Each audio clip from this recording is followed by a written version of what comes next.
स्वागत है मेरे प्यारे मित्रों। तो फिर चलो हम कहानी को आगे बढ़ाते हैं और आज की शुरुआत में हम देखते हैं बाईजीन डोडो को सुला रहा था। तब अचानक बाईजीन का तबीयत बिगड़ने लगता है। बाईजीन देखता है कि उसकी कल्टीवेशन की शक्तियां उसके हाथ से बेकाबू हो रहा था। ये देखकर बाईजीन उठकर खड़ा होता है और मन में सोचता है कि अगर ऐसा ही चलता रहा तो तैन को बहुत जल्दी ही पता चल जाएगा कि चल क्या रहा है। मुझे नहीं पता कि मुझे क्या करना चाहिए।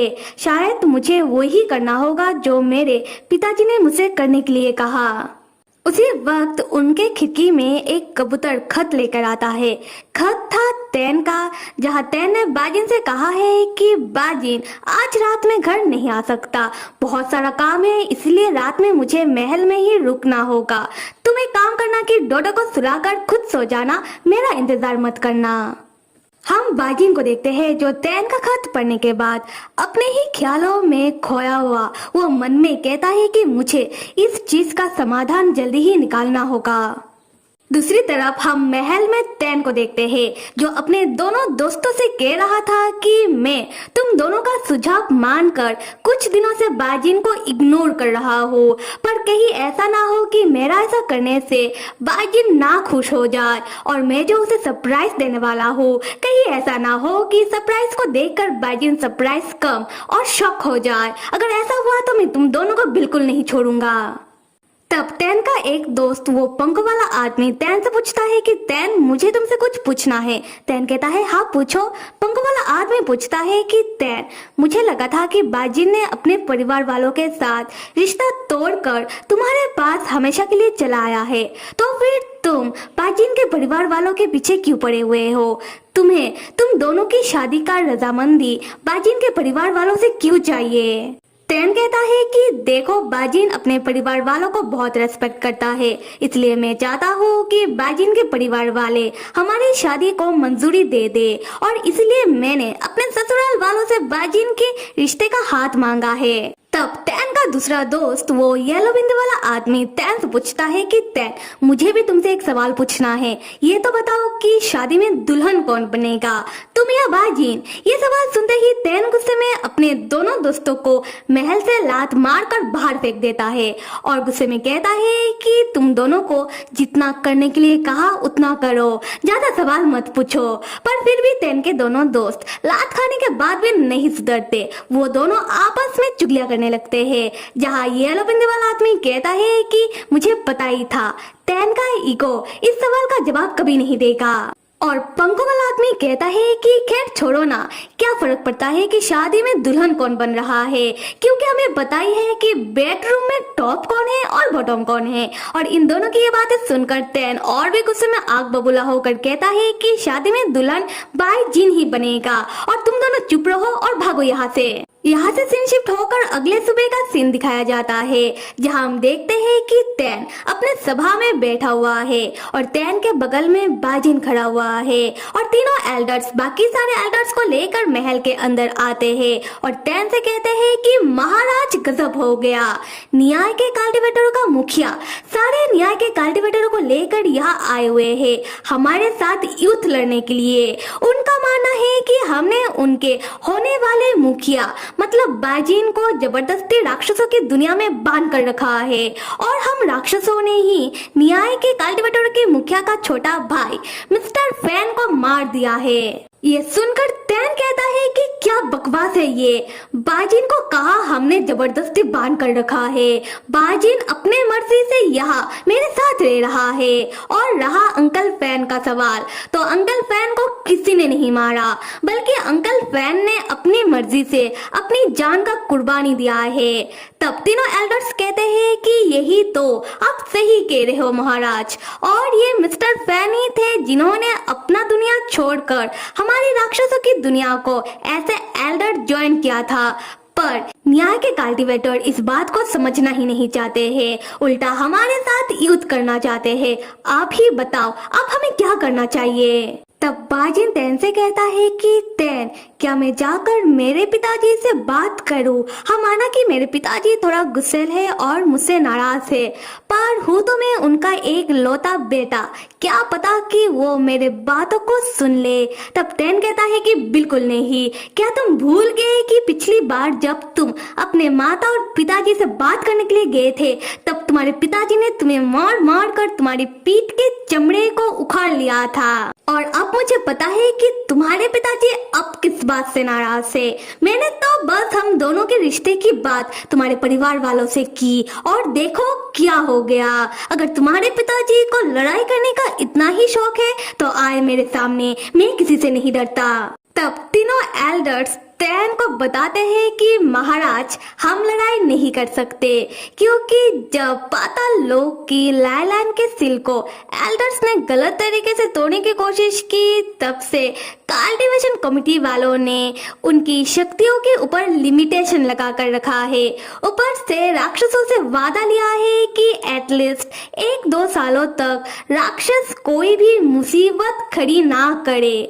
तो अगर अब राक्षस और न्याय के कल्टीवेटरों के बीच लड़ाई होता है तो हम राक्षस ही मुसीबत में पड़ेंगे, और इस चीज का फायदा उठाकर कल्टीवेशन कमेटी वाले हम राक्षसों की शक्तियों को और कम कर देंगे। तैन तब कहता है कि अगर हम लड़ाई नहीं कर सकते, युद्ध नहीं कर सकते, तो फिर हम उन न्याय के कल्टीवेटरों के साथ झगड़ा करेंगे, आर्ग्यू करेंगे, और झगड़े में मुझसे कोई जीत नहीं सकता। उन लोगों को भी पता चल जाएगा कि मैं डिमॉन किंग हूँ जो किसी भी हालात में जीत सकता है। तब तीनों एल्डर्स तैन के बातों से चौंक जाते हैं और तैन से कहते हैं कि महाराज, आपको यह सब करने की जरूरत नहीं है। हम एक काम करते हैं कि बाजिन जैसा कह रहा है हम वैसा करते हैं। हम बाजिन को उसके पिताजी के पास जाकर उनसे बात करने देते हैं, क्या पता ऐसा करने से इस मुसीबत का समाधान निकल आए। तैन तब एल्डर्स के ऊपर चिल्लाने लगता है। बाजिन तब तैन को रोककर मना करता है। फिर तैन बाजिन का हाथ पकड़कर खींचकर महल से बाहर ले जाने लगता है, ये कहते हुए कि चलो पहले जाकर उन्हें देखते हैं। अगले सीन में हम तैन और बाजिन को महल के दरवाजे के सामने देखते हैं और हम देखते हैं कि महल के बाहर बाजिन के पिताजी सारे न्याय के कल्टीवेटर को लेकर आए हैं।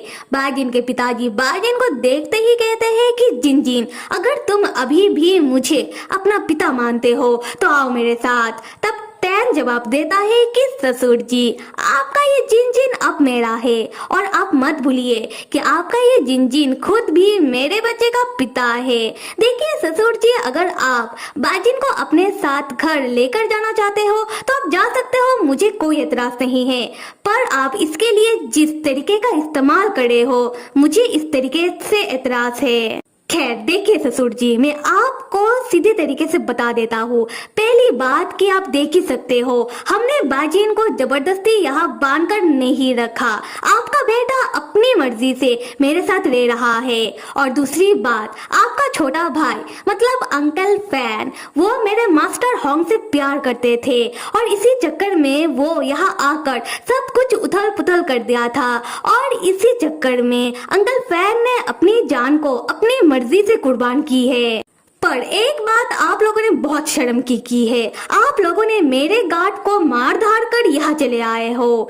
खैर आप न्याय के कल्टीवेटर, आप लोग बताओ कि आप लोग महीने में कितना कमा लेते हो, मैं आप लोगों को इससे ज्यादा दूंगा। चलो इस बात को यही ले देकर रफा दफा कर देते हैं, क्या कहते हो ससुर जी? तब तैन का दोस्त वो येलो बिंद वाला आदमी कहता है कि वाह तैन, तुम कितने समझदार हो। पर तैन के ससुर जी मतलब बाजिन के पिताजी तैन के बातों से गुस्से में आग बबूला हो जाते हैं और अपनी न्याय के कल्टीवेटरों का मुखिया होने का रोप झाड़ते हुए बाजिन के पिताजी सरेआम सबके सामने तैन की बहुत बुरी तरीके से इंसल्ट करने लगते हैं। बाजिन के पिताजी तैन को इतना तक कह देते हैं कि तैन जैसा गुंडा डिमॉन किंग बनने की लायक नहीं है। तो बाजिन के पिताजी कल्टीवेशन कमेटी वालों से कहे कि तैन की डिमॉन किंग के पद से हटा देंगे। तैन अपनी इतनी इंसल्ट सुनने के बाद वो गुस्से में अपने राक्षसी अवतार में आकर अपने ससुर जी से कहता है कि आप मेरे ससुर जी हो, इसलिए मैं इतने समय से आपका लिहाज कर रहा हूँ, वरना मैं आपके साथ। तब बाजिन तैन को रोकते हुए कहता है कि तैन बस करो। तैन कहता है कि बाजिन क्या बस करो, मैं तो कुछ कर ही नहीं रहा। क्या तुम्हें समझ नहीं आ रहा कि तुम्हारे पिताजी बिना मतलब के सबके सामने इतनी देर से मेरा इंसल्ट किए जा रहे हैं, ऊपर से वो कल्टीवेशन कमेटी के नाम पर मुझे धमकी दे रहे हैं और मुझसे ये सब सहन नहीं हो रहा। बाजिन कहता है कि मुझे सब समझ में आ रहा है, मुझे पता है कि मेरे पिताजी जो कर रहे हैं गलत कर रहे हैं, और इसलिए अगर तुम गुस्से में आकर उनके ऊपर जाकर हमला कर दोगे तो यह हमला होगा डिमोन किंग की तरफ से न्याय के कल्टीवेटरों के मुखिया के ऊपर, और अगर ऐसा हुआ तो हालात और ज्यादा बिगड़ जाएगा। मुझे पता है कि तुम्हें लग रहा है कि तुम बिल्कुल सही हो, पर एटलीस्ट तुम हमारे डोडो के बारे में सोचो, अपने दोस्तों के बारे में सोचो, कोई नहीं तो मेरे बारे में ही सोच लो। अगर यहाँ लड़ाई हुई और तुम्हें कुछ हो गया तो हम कैसे रहेंगे? तैन कहता है कि ऐसा नहीं है कि मैं लड़ाई या फिर किसी से युद्ध करना चाहता हूँ। बाजिन कहता है कि अच्छा ठीक है, एक काम करो कि यहाँ से सब कुछ तुम मेरे ऊपर छोड़ दो, मैं जाकर मेरे पिताजी से बात करता हूँ। तैन कहता है ठीक है। तब बाजिन जाते वक्त तैन का हाथ पकड़ता है और मन में कहता है कि तैन तुम मेरे बिना अपना ध्यान रखना। फिर बाजिन अपने पिताजी से बात करने के लिए चला जाता है। अगले सीन में हम तैन को सभा में देखते हैं, जहां तैन का एक खबरी राक्षस आकर तैन को खबर दे रहा था कि महाराज सारे न्याय के कल्टीवेटर वापस चले गए हैं। तैन कहता है ठीक है। खबरी राक्षस कहता है कि महाराज माय लॉर्ड भी उन लोगों के साथ वापस चले गए हैं, और माय लॉर्ड ने जाते वक्त आपको खबर देने के लिए कहा था कि माय लॉर्ड अपने परिवार की सारे प्रॉब्लम का समाधान करके आपके पास दोबारा वापस आ जाएंगे। तैन तब मन में सोचने लगता है कि मेरे बुढ़े ससुर जी बंद कमरे में बाजिन के साथ क्यों बात करना चाहते थे, और खैर जाने दो, मैं कुछ दिन बाद अपनी शादी की तैयारी करूंगा। मुझे मेरी शादी की तैयारी अकेले ही करनी होगी, उसके बाद मैं बाजिन को सरप्राइज दूंगा। उसके बाद तैन सारे एल्डर्स से कहता है कि आज जो भी हुआ भूल जाइए, एक बार कल्टीवेशन कमेटी वाले हमारे ऊपर नजर रखना बंद कर दे, उसके बाद हम सारे न्याय के कल्टीवेटरों को सबक सिखाएंगे। तब सारे लोग कहते हैं कि ठीक है महाराज। दूसरी तरफ हम तैन के दोनों दोस्तों को आपस में बात करते हुए देखते हैं, जहां पंख वाला आदमी कहता है कि क्या तुम्हें आज बाजिन कुछ अजीब नहीं लगा? तब येलो बिंदु वाला आदमी कहता है कि मुझे बाजिन ही नहीं, मुझे साथ में बाजिन के पिताजी का बिहेवियर भी बहुत अजीब लगा। कहीं ऐसा तो नहीं कि बाजिन अपने घर इसलिए गया हो क्योंकि बाजिन भी तैन को कोई सरप्राइज देना चाहता हो? पंख वाला आदमी कहता है कि अरे नहीं, बाजिन को अगर तैन को कोई सरप्राइज देना था तो ये लोग इतना बवाल नहीं करते। फिर येलो बिंदु वाला आदमी कहता है कि कहीं ऐसा तो नहीं कि बाजिन अपने घर इसलिए गया हो जिससे वो लोग चाहते हैं कि तैन भी बाजिन के पीछे वहां जाए, फिर वो लोग तैन को राक्षसी दुनिया से हटाकर अपनी दुनिया में कैद कर ले। तब पंख वाला आदमी कहता है कि हलवा है क्या, बाजिन इतना गधा भी नहीं है। तब येलो बिंदु वाला आदमी कहता है कि देखो जो तैन है वो हमेशा बाजिन के ऊपर अपना मर्जी चलाता रहता है, बाजिन से वो सब भी कराता है जो शायद बाजिन करना नहीं चाहता हो। उसके बाद बाजिन के पिताजी यहाँ आते हैं, फिर बाजिन और बाजिन के पिताजी के बीच सिर्फ दो बातें होती है और अचानक बाजिन का रिश्ता अपने परिवार वालों के साथ अच्छा हो जाता है और बाजिन बिना कुछ कहे यहाँ से चला जाता है। क्या तुम्हें कुछ समझ में आ रहा है? तब पंख वाला आदमी कहता है कि इसका मतलब यह है कि बाजिन यहाँ से खुद ही जाना चाहता हो और बाजिन अपने मर्जी से यहाँ से अपने पिताजी के साथ चला गया, यही ना? उसी वक्त तैन पीछे से आता है और पूछता है कि क्या बातें हो रही है। तब येलो बिंदी वाला आदमी तैन को भी ये सारी बातें बताना चाहता था, पर पंख वाला आदमी उसे रोक देता है और तैन से कहता है कुछ भी तो नहीं। तैन कहता है कि ठीक है, मुझे समझ आ रहा है, तुम लोगों को मेरा और बाजिन का फिक्र हो रहा है और तुम लोग यही बातें कर रहे होगे कि बाजिन के पिताजी ने पक्का बाजिन को मेरे नाम पर धमकाया होगा। उसके बाद बाजिन मुझे बचाने के लिए उसे बेबस होकर अपनी पिताजी का बात मानकर अपने घर जाना पड़ा। तब तैन के दोनों दोस्त अपने मन में कहते हैं कि ना, हम लोग ऐसा नहीं सोच रहे हैं। खैर, तब तैन कहता है कि मेरे बुढ़े ससुर जी को क्या लगता है कि कि वो हम दोनों को अलग कर देंगे, अपने सपने में करना। तब येलो बिंदु वाला आदमी पूछता है कि अब तो बाजीन अपने घर चला गया, अब तैन क्या करेगा। तब तैन अपने अंदाज में कहता है, अगर मेरे बुढ़े ससुर जी बाजीन को अपने घर बंद करके रखने वाले हैं तो मैं तैन फिर से उन लोगों के सामने से उनके बेटे को उठा ले आऊंगा। तो फिर मेरे प्यारे मित्रों, अब तैन और बाजिन की कहानी का सिर्फ 6 ही भाग है जो आने वाला है। और हाँ, बताओ कैसा लग रहा है। लाइक करो, सब्सक्राइब करो, कमेंट करो। Till then stay with me.